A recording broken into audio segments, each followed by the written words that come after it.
My name is Henry Paulette, and this is Project 1.2, the Jewel Thief.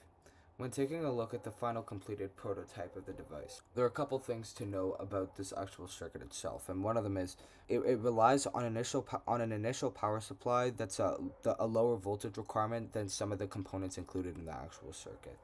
Now you may be asking yourself, why exactly is this? Well, this leads to the main focal point theory of the entire project, in Faraday's law of induction. According to Wikipedia, Faraday's law of induction, or simply Faraday's law, is a law of electromagnetism predicting how a magnetic field will interact with an electric circuit to produce an electromotive force, or EMF. In other words, when the overall energy storage of the magnetic field is dropped, the overall electrical current that the circuit produces will be increased. This prototype consists of 8 vital components, each of them responsible for their own specific function throughout the circuit. These include 2 100 microhenry inductors, one 1 kilo ohm fixed resistor, one 3904 NPN transistor, one SPDT switch, one 2.8 volt white LED, one PCB of the Jewel Thief, one battery holder or battery carrier, and one power supply ranging from 0.9 to 0.7 volts, originating from a 1.5 volt AA battery. Anything further will result in a blown LED, as there will be too much power. The circuit begins with the 2 100 microhenry resistors releasing all of their stored energy, helping to bolster the current, which in a contradictory fashion is slowed down through the usage of the 1 kilo ohm resistor. From there, the current is then lodged into the collector port of the 3904 NPN transistor. This will ensure that all electrons are organized in a way that by the time the output current of it is formed, it will be defined as a clear electrical current.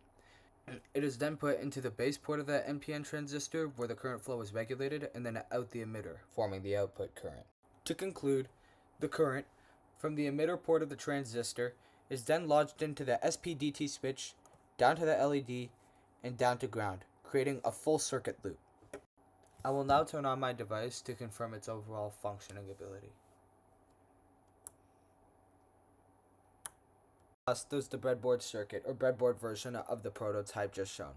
Now, unlike traditional breadboard circuits using a 9 volt power supply, this uses a 1.5 volt power supply, which originates from a typical AA battery. This is hooked up to 2 wires, one on the positive port, one on the negative port, and immediately leads to this hand-wound toroid ring, to which are connected 2 pieces of AWG wire. Each one of these wires forms their own individual 100 microhenry inductor. The first one leads directly down to a 1 kilo ohm fixed resistor, over to the base port of the 3904 NPN transistor, over to the emitter, fixed wire, right port of the SPDT switch, over to the middle port, another fixed wire, and then down to ground. The second one is a bit more complicated, as there are 2 different ways for the circuit to travel through.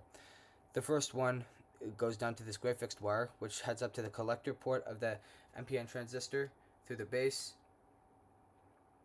emitter, fixed wire, SPDT, fixed wire, and then ground. And the second one goes through the negative port of the LED, all the way through this fixed wire, and then another fixed wire, SPDT, fixed wire, and then ground.